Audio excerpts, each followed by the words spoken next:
أعوذ بالله من الشيطان الرجيم. بسم الله الرحمن الرحيم.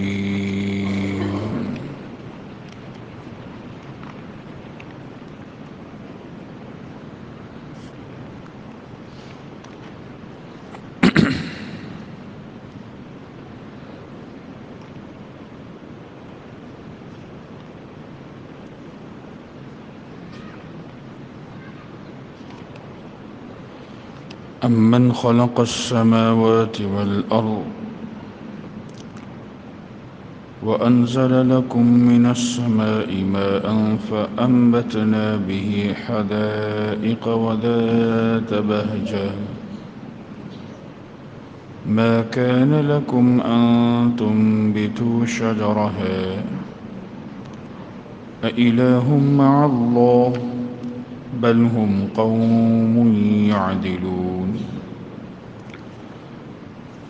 آج کی نماز تراویح میں پارہ نمبر 20 کی مکمل تلاوت ہوئی ہے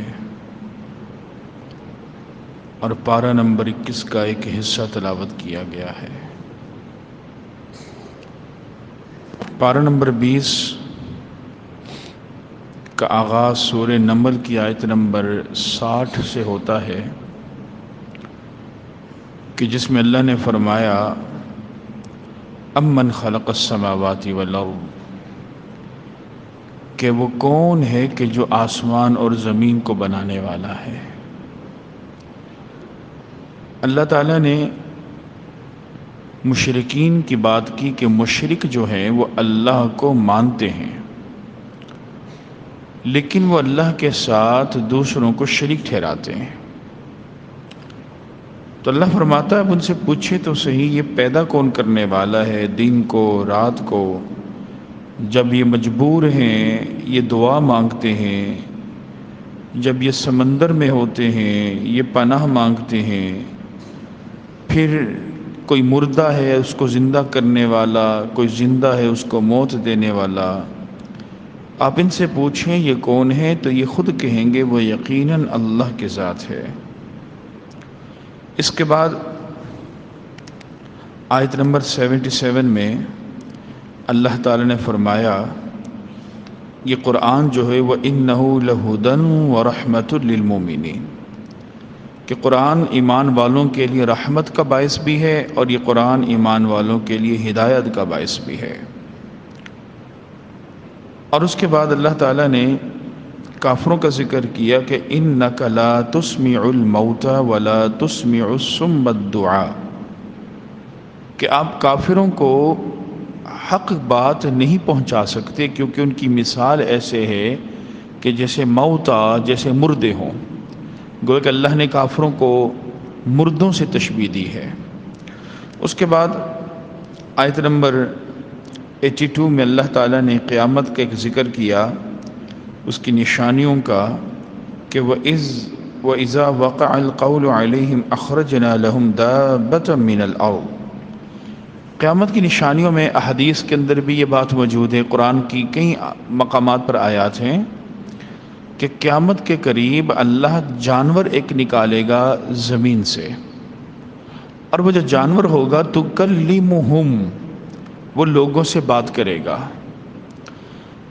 اس کی تفصیل میں علماء فرماتے ہیں کہ جیسے حضرت صالح علیہ السلام کی اونٹنی تھی اور پہاڑ سے وہ برآمد ہوئی، ایسے ہی اللہ تعالیٰ کوہ صفا پہاڑی کو پھاڑ کر ایک وہاں سے جانور نکالے گا، اور وہ جو جانور ہوگا وہ لوگوں کو اللہ کی یاد دلائے گا، اللہ کی بات بتائے گا. اور کچھ احادیث میں یہ بھی آتا ہے کہ وہ نیک لوگوں اور برے لوگوں میں فرق کرے گا. جو نیک لوگ ہوں گے ان کے سجدے کی جگہ پر وہ نشان لگائے گا، جو گنہگار ہوں گے ان پر ایک مہر ثبت کرے گا. یہ تفاصیل کچھ آتی ہیں احادیث میں. اور بہرحال وہ جانور اللہ کے حکم سے بات کرے گا، پھر لوگ اس کی بات کو سن کر کچھ ایمان لے آئیں گے. اب علماء فرماتے کہ اس کی حکمت کیا ہے؟ فرماتے اس کی حکمت یہ ہے کہ اللہ تعالیٰ یہ دکھانا چاہ رہا ہے کہ دیکھو میں نے اپنے نبیوں کو بھیجا تو میرے نبی کی نہیں مانتے، ایک جانور کی مان جاتے ہو. تو یہ اصل میں حکمت ہے. اور اللہ فرماتا ہے کہ یہ جو جانور کی تبلیغ پر لوگ بھروسہ کریں گے اور یقین کریں گے، اللہ ان کے ایمان کو قبول نہیں کرے گا. اس کے بعد آیت نمبر 87 میں اللہ نے قیامت کا منظر بیان فرمایا، وَيَوْمَ يُنفَخُ فِي الصُّورِ فَفَزَعِيَ مَنْ فِي السَّمَاوَاتِ وَمَنْ فِي الْأَرْضِ. جب سور پھونکا جائے گا تو اللہ فرماتا ہے فَفَزِعَ، تاکہ لوگ گھبرا جائیں گے، بدحواس ہو جائیں گے، بھاگیں گے. من فی السماوات ومن فی جو بھی آسمان میں مخلوقات ہیں، جو بھی زمین میں ہیں، فزع، گھبرا اٹھیں گے، بھاگ پڑیں گے، بدحواس ہو جائیں گے. الا من شاء اللہ، مگر جس کو اللہ ثابت قدم رکھے گا وہ ثابت قدم رہے گا. اور اس دن پہاڑ چلائے جائیں گے، ایک بادل کی طرح وہ ہو جائیں گے. اور یہ اللہ تعالیٰ ہی ہے کہ جو سب کچھ کرنے والا ہے.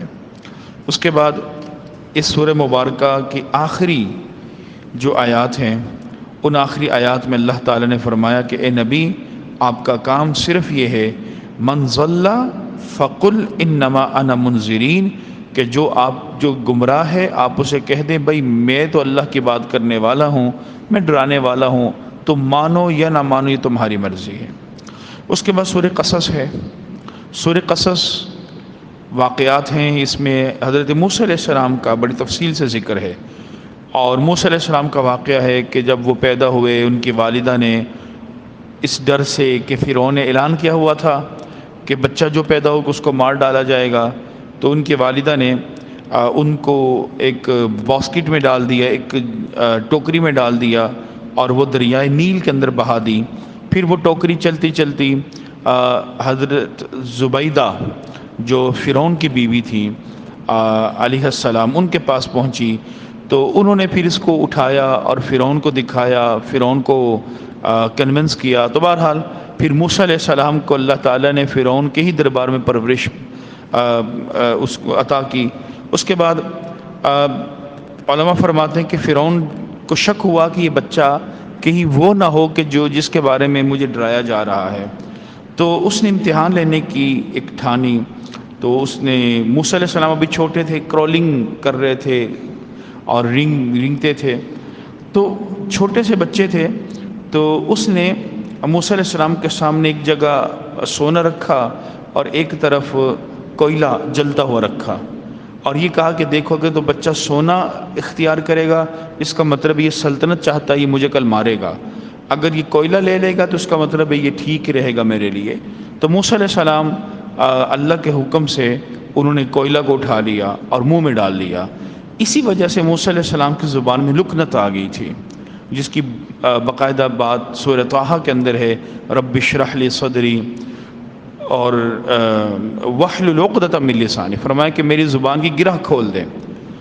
تو یہ جو واحلل عقدۃ من لسانی کی دعا تھی وہ اصل میں یہی تھی کہ ان کی زبان میں لکنت تھی. اس کے بعد موسیٰ بڑے ہوئے، اپنے علاقے میں رہے.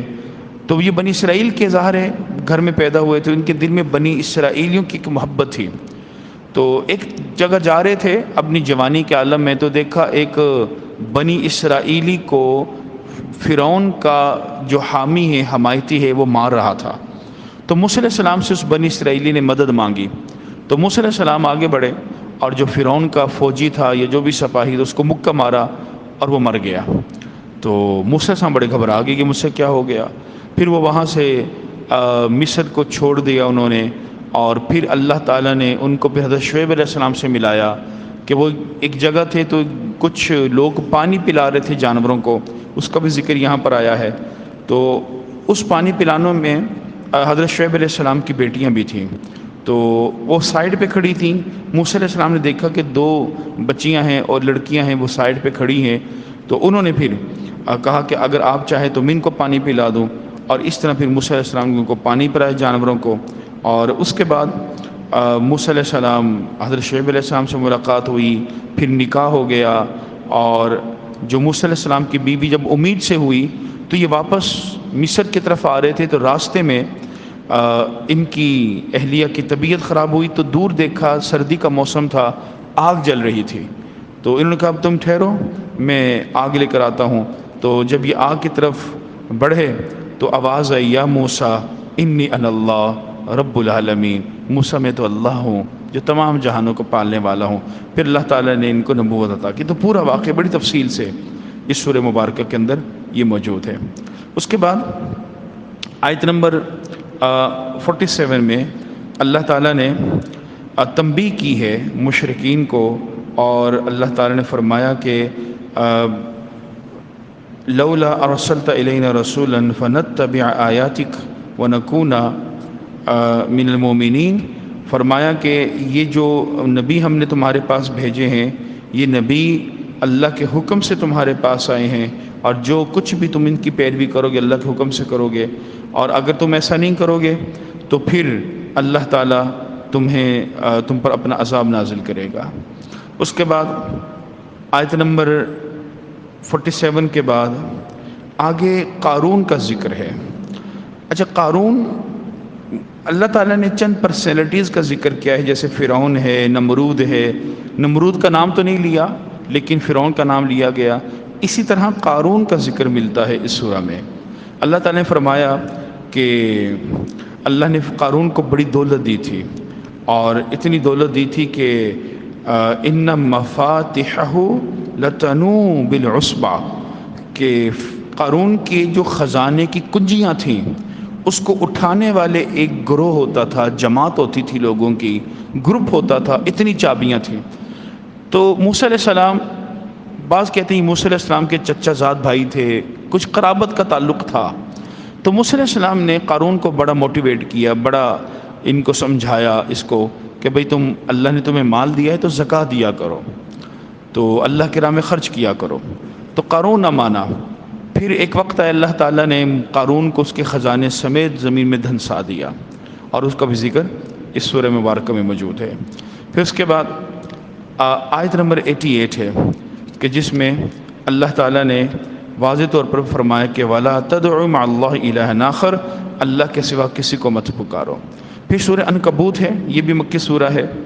سورہ عنکبوت کا مطلب ہوتا ہے مکڑی، اسپائڈر۔ اب مکڑی کا جو جالا ہوتا ہے بڑا کمزور ہوتا ہے۔ اللہ فرماتا ہے کہ یہ جو مشرک ہے نا، انہوں نے جو عقیدے بنائے ہوئے اللہ کے سوا پکار رہے ہیں، ان کی مثال مکڑی کے جالوں کی طرح ہے، کہ جس طرح وہ جالا کمزور ہے اسی طرح ان کے عقیدے، ان کے نظریے بڑے کمزور ہیں۔ اس میں اللہ تعالیٰ نے مسلمانوں کے بارے میں بات کی اور ان کو صبر کا حکم دیا۔ پہلی آیت میں احسب الناس ان یترکوا ان یقولوا آمنا، اللہ نے فرمایا کہ ایمان والا جب یہ کہتا ہے نا کہ میں ایمان لاتا ہوں، تو وہ ایمان لانے کے بعد وہ کیا خیال کرتا ہے، ہم اس کو نہیں آزمائیں گے، ہم اس کو چھوڑ دیں گے، ہم اس کو ضرور آزمائیں گے۔ اس کے بعد آیت نمبر 10 میں اللہ تعالیٰ نے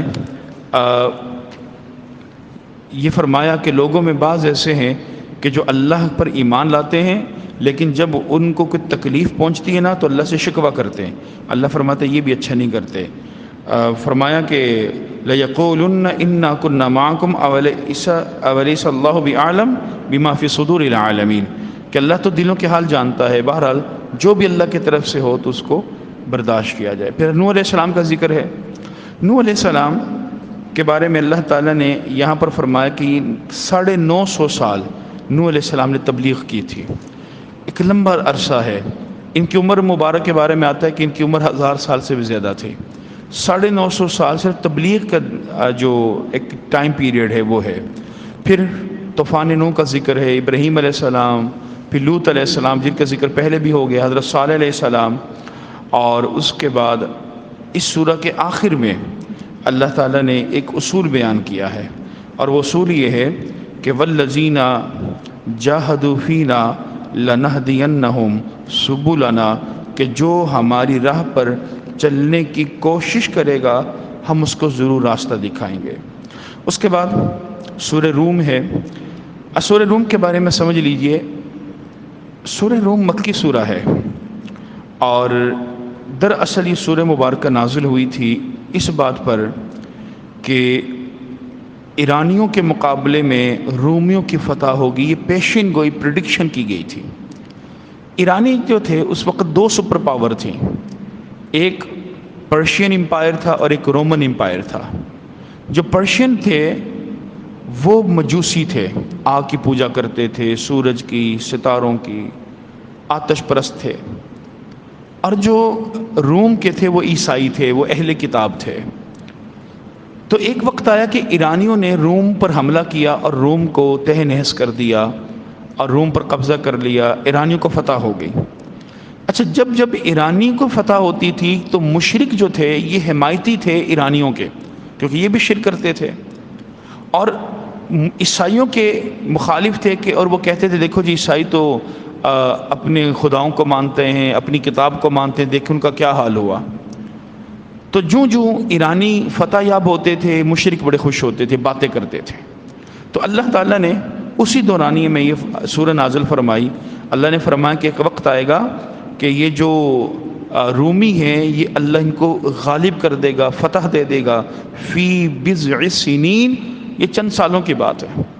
اچھا، جب یہ سورہ نازل ہوئی تو حضرت ابوبکر صدیق رضی اللہ تعالیٰ عنہ نے اس وقت ایک مشرک تھا، ان کا سردار ابی بن خلف، ابی بن خلف سے ایک شرط لگائی، اور شرط یہ لگائی کہ اگر 9 سال کے اندر اندر رومی فتح یاب ہو گئے تو پھر 100 اونٹ میرے، اور اگر نہ ہوئے تو 100 اونٹ تمہارے۔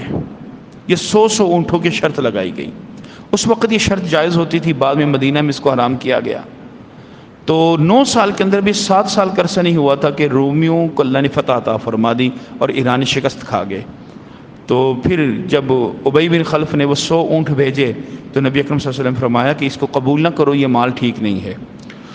اس کے بعد اس سورہ مبارکہ میں بعض حضرات یہ کہتے ہیں کہ جی قرآن کریم میں 5 نمازوں کا ذکر نہیں ملتا، تو اسی قرآن کریم کی انہی آیات میں اللہ نے 5 نمازوں کی طرف اشارہ فرمایا ہے۔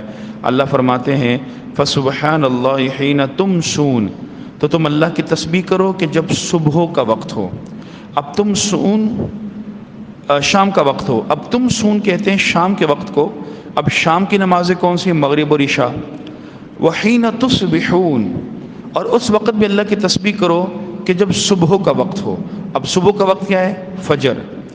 وَلَهُ الْحَمْدُ فِي السَّمَاوَاتِ وَالْأَرْضِ وَعَشِيًّا وَحِينَ تُظْهِرُونَ، اور اللہ کے لیے سب تعریفیں ہیں جو آسمان اور زمین میں ہیں، اور تم تسبیح کرو اللہ کی عشیًّا، رات کے تیسرے پہر یعنی عشاء کی نماز ہے۔ اور علماء فرماتے کہ اس سے مراد دن کا تیسرا پہر بھی ہے، عصر کی نماز بھی مراد ہے۔ وَحِينَ تُظْهِرُونَ، اور اس وقت بھی اللہ کی تسبیح کرو کہ جب سورج بالکل ظاہر ہو، یعنی ظہر کی نماز ہے۔ تو 5 نمازوں کا ثبوت بھی انہی آیات میں ملتا ہے۔ دعا کر اللہ تعالیٰ جو کہا جو سنا عمل کی توفیق عطا فرمائے۔ الحمدللہ رب العالمین والعاقبۃ للمتقین والصلاة والسلام علی سید المرسلین رب ارحمہما کما ربیانی صغیرا رب اغفر ورحم وانت خیر الراحمین وصلی اللہ تعالی علی خیر خلقہ محمد وعلی آلہ وصحبہ اجمعین برحمتک یا ارحم الراحمین۔